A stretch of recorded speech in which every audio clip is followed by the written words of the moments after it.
In the 243rd year before the Common Era, on a warm afternoon, somewhere in the streets of Athens, an old man in a philosopher's cloak stopped beside a fig tree and watched a donkey eat the fruit that had fallen into the dust.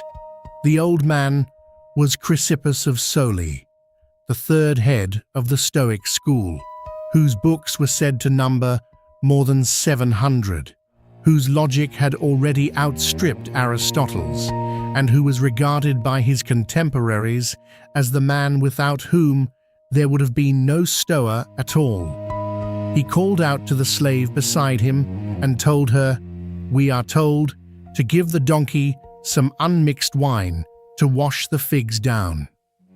What followed, according to Diogenes Laertius, is one of the strangest deaths in the history of philosophy. Chrysippus watched the donkey drink. Then he began to laugh. He laughed so hard, the biographer says, that he died of it on the street, beside the animal, in a fit of merriment that his own vast system of reasoning could neither predict nor forbid.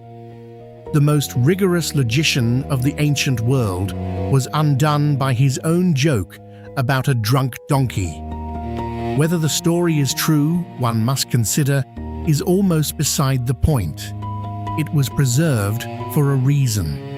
It was preserved because it captured something the Stoics themselves knew, and Chrysippus perhaps knew best of all, that the human being who builds the most elaborate structure of reason is still, at the end of the afternoon, an animal in a cloak, standing next to another animal, laughing at nothing.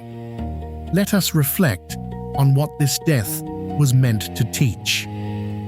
The principle we will consider in this episode is not one Chrysippus stated in a treatise. It is one his death stated for him. And it is this: that logic, however carefully constructed, does not exhaust the human being. There is a remainder.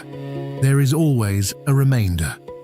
The Stoic project, in its highest ambition, sought to bring every impulse, every passion, every judgment under the governance of reason. Chrysippus, more than anyone, drove this ambition forward. He wrote on grammar, on propositions, on the forms of valid inference. He anticipated systems of logic that would not be rediscovered for 2,000 years. He was, if such a phrase can be permitted, the mathematician of the soul. And yet he died laughing at a donkey. The Stoics did not deny the existence of what we might call the absurd. They did not deny that the human being is a creature of appetites, of sudden loves, of unaccountable griefs, of laughter that arrives without warning. What they claimed, rather, is that reason must sit at the center of the citadel and receive these visitors with discernment. The passions, Chrysippus taught, are not forces external to reason. They are, he argued against his teacher Zeno, and against later critics, judgments themselves. To be angry is to have judged, however swiftly, that one has been wronged. To grieve is to have judged that something valuable has been lost. If the judgment is corrected, the passion subsides. This is the famous cognitive theory of the emotions, and Chrysippus is its author. But there is a difficulty here. If every passion is a judgment, then laughter too must be a judgment. Grief too must be a judgment. And a judgment, in principle, is something the philosopher can examine, can weigh, can revise. Yet Chrysippus, at the end of his life, encountered something that no examination could revise and no revision could dispel. He encountered the incongruous. He encountered the fact that a donkey, given wine, becomes a small comedy of the universe, and the comedy overtook him. Cicero, in his De Fato, tells us that Chrysippus wrestled harder than any Stoic with the problem of what escapes reason. He wrestled with fate and freedom with chance and cause, with the question of whether every event has an explanation sufficient to itself. He built distinctions where his predecessors had built only assertions. He was, one might say, the great cartographer of what can be known, and it is precisely such a cartographer who is best positioned to notice the edges of the map, the blank places, the places where the coastline runs off the parchment. The principle, then, is not a doctrine Chrysippus preached. It is a doctrine his life illustrated in spite of itself. The wise man knows the limits of his own instrument. The wise man reasons as far as reason will go, and then he stops, and he laughs, or he weeps, or he is silent. He does not pretend that the instrument goes further than it does. Let us now consider the man himself. Chrysippus was born in Soli, a Greek city on the coast of Cilicia, in what is now southern Turkey, around the year 279 before the Common Era. We know little of his early life. Diogenes Laertius reports that he was a long-distance runner in his youth, which is a detail one is inclined to trust because it is too incidental to have been invented. He came to Athens, we are told, and studied first under Cleanthes, the second head of the Stoic school, who had himself succeeded Zeno of Citium, the founder. Cleanthes was a plain man. He had been a boxer, and he watered gardens by night to support his studies by day. His writings were pious, hymnic, unadorned. He believed the universe was a great living being pervaded by divine fire, and he addressed his most famous poem, the Hymn to Zeus, in a spirit of grave devotion. Chrysippus, by all accounts, respected his teacher but did not resemble him. Where Cleanthes was slow and steady, Chrysippus was fast, restless, combative. He is said to have told Cleanthes, with the arrogance of a gifted student, that he needed only to be taught the doctrines and he would find the demonstrations himself. He did find them. He wrote, according to the catalogue preserved by Diogenes, more than 700 books on propositions, on negations, on conjunctions, on the liar paradox, on the Sorites paradox, the puzzle of the heap. At what grain does a heap of sand cease to be a heap? On providence, on fate, on the passions of the soul, on the good, on justice, on the parts of the argument, on the ambiguity of words. He wrote so much that a saying grew up in Athens: if there had been no Chrysippus, there would have been no Stoa. The school we call Stoicism, the school we still read today in Marcus and Seneca and Epictetus, is largely the system he consolidated. He lived, so far as we can reconstruct it, in modest circumstances. He never held political office. He never sought the friendship of kings, though Ptolemy is said to have invited him to Alexandria and been refused. He walked to his lectures in the painted Stoa, the porch of Athens, from which the school took its name.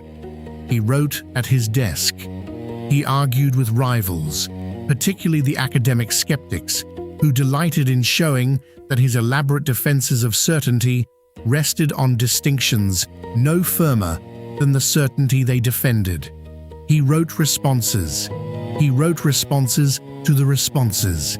He was a scholar in the fullest sense of that word, a man whose life took place primarily on parchment. And yet, the picture we have of Chrysippus is not only of the tireless writer, it is also of a man with a particular sense of humor. Diogenes Laertius, who is not always reliable, but who preserves the tone of ancient gossip better than any other source, tells us that Chrysippus was fond of examples drawn from the ordinary and the low. He wrote about donkeys. He wrote about barbers. He wrote about drunken men. His logic did not disdain the marketplace. When he wanted to illustrate a point about identity, He did not reach for gods or heroes. He reached for the sorites, the heap of grain, the pile of stones. When he wanted to illustrate the passions, he did not stage a tragedy. He described a man tripping in the street. This matters for our story. It matters because the death by laughter is not a stranger to the life. It is a summation of it.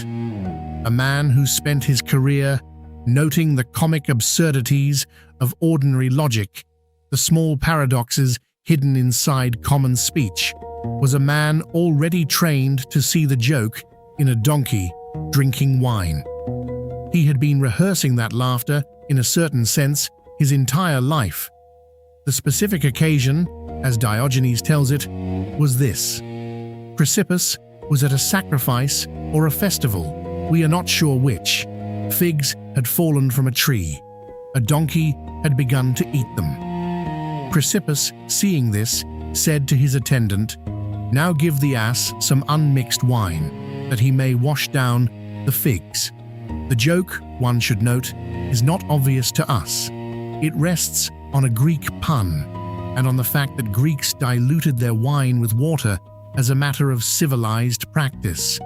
To offer an ass unmixed wine is to treat the beast as a wine bibber, as a symposium guest of the lowest kind. The image, apparently, struck Chrysippus as unbearable. He laughed. The laughter did not subside, and we are told it killed him. He was 73. Now, what does this mean?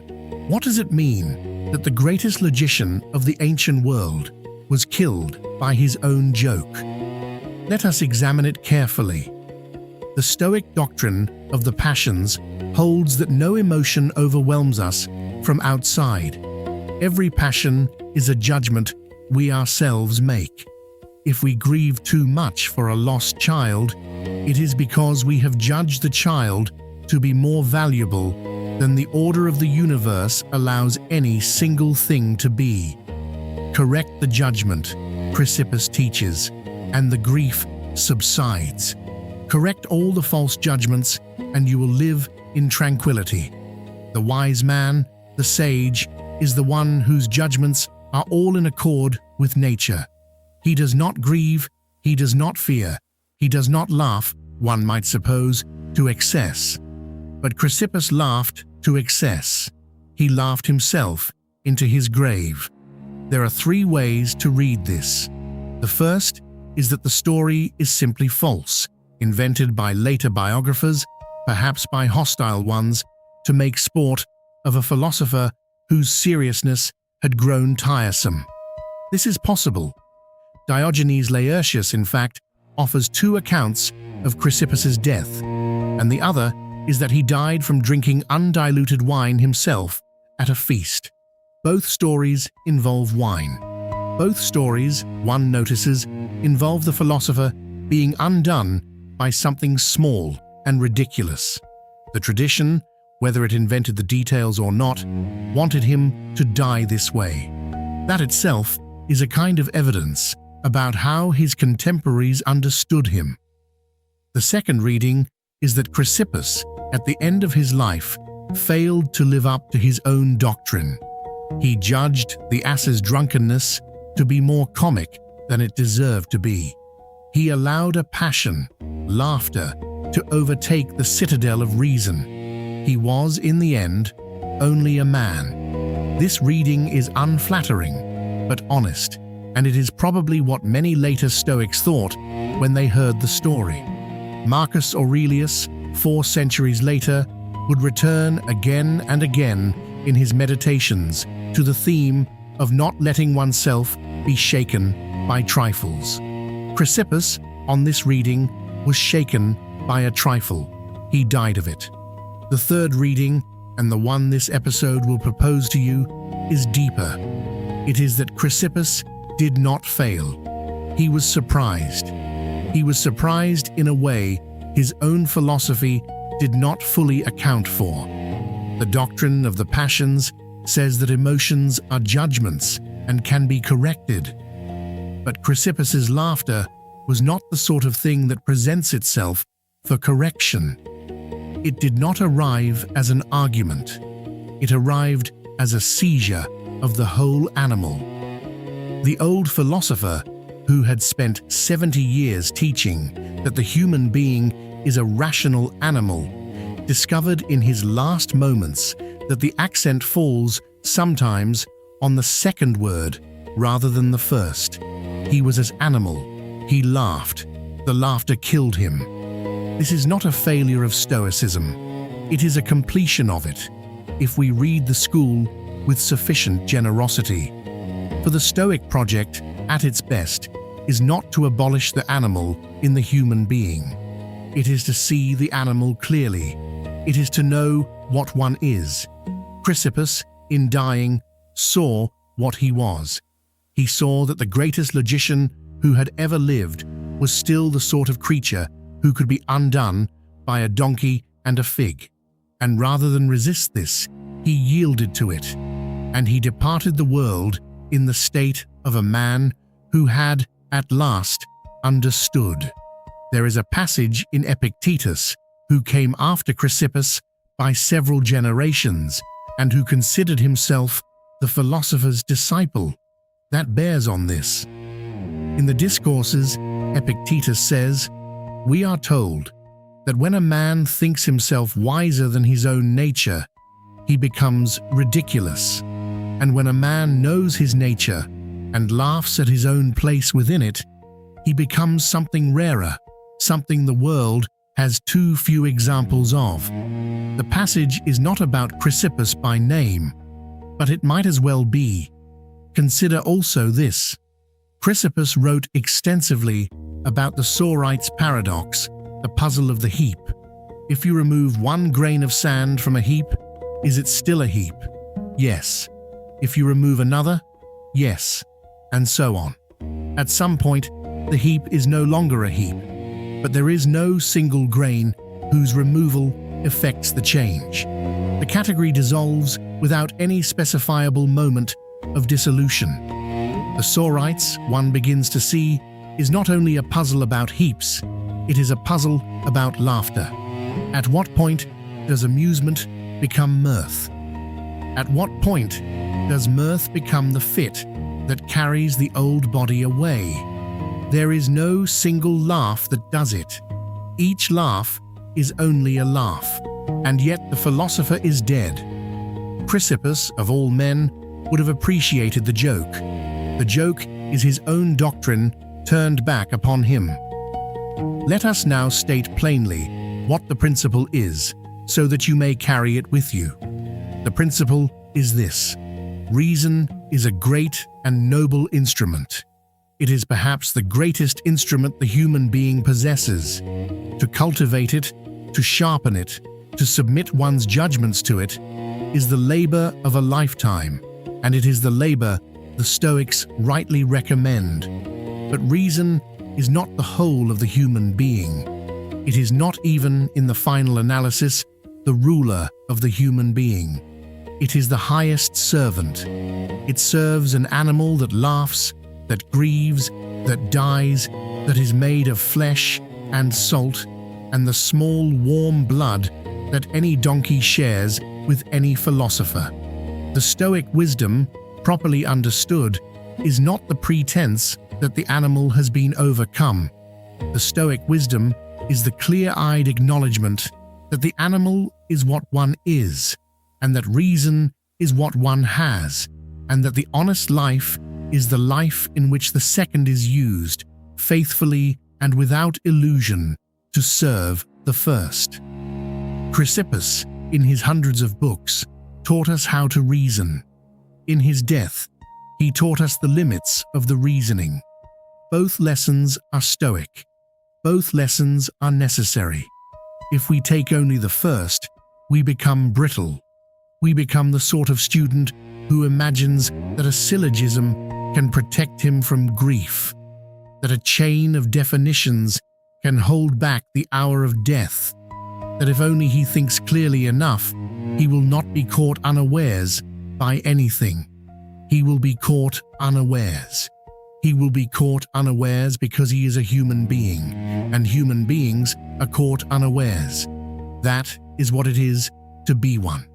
There is a phrase of Seneca, writing much later, that speaks to this. Nusquam esci ubique est. He who is everywhere is nowhere. Seneca meant it about the man who scatters his attention, but one might read it, with permission, about the philosopher who imagines that his reason is everywhere in him, governing everything, present in every corner of the self. Such a philosopher is nowhere. He has lost himself in the thought that he is only thought. He does not know he is also a laugh, a hunger, a fear of the dark, a stumble on the stair. Chrysippus knew this. Whether he knew it as a doctrine or knew it only in the moment of his death, we cannot say. But he knew it, and that is why the story was preserved. It was preserved because his students and his students' students recognized that this ridiculous death was not a scandal, but a teaching. The teacher had left them one last lesson. The lesson was that even he, the great architect of the system, was flesh at the end, that even his system, however true, could not exempt him from being what he was. There is a kind of dignity in this that the modern reader may miss if he is looking for triumph. The Stoic tradition does not offer triumph. It offers something better. It offers accuracy about the human condition, and it offers the courage to live inside that accuracy without flinching. Chrysippus, laughing on a street in Athens, did not flinch. He met his death in the shape his death had taken. He did not demand that his death be grand.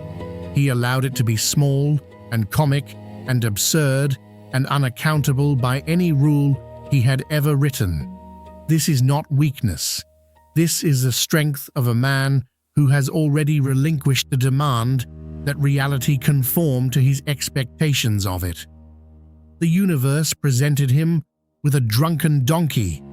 He laughed at it. The universe took him at his word. Let us take him at his word too. We will close with a question, as we always do. You have spent perhaps some portion of your life trying to bring order to the disorder within you. You have read, you have thought, you have made resolutions. You have, in the quiet hours, arrived at certain conclusions about how you ought to live, and you have tried, with varying success, to live by them. This is good. This is the beginning of a philosophical life, and it is a beginning Chrysippus would have approved of. But consider, tonight, the parts of yourself that will not be reasoned into place: the sudden laugh, the unaccountable sorrow, the love you did not choose, the fear that returns after every argument against it. These are not failures of your reasoning. They are the ground on which your reasoning stands. They are what you are, underneath what you think. The question Chrysippus leaves you with is not, how can I bring these under control? That is the question of a younger philosopher, and it is a question worth asking for many years. The question Chrysippus leaves you with is the older question. It is this: when the moment comes that reason cannot account for what you feel, will you know how to meet it? Will you know how to laugh, if laughter is what is called for? Will you know how to weep? Will you know how to be silent? The great logician died laughing at a donkey. He did not die a lesser man for it. He died perhaps more himself than he had ever been in life. May you, in your own last hour, whatever it contains, be as much yourself as he was in his. That is all for this evening.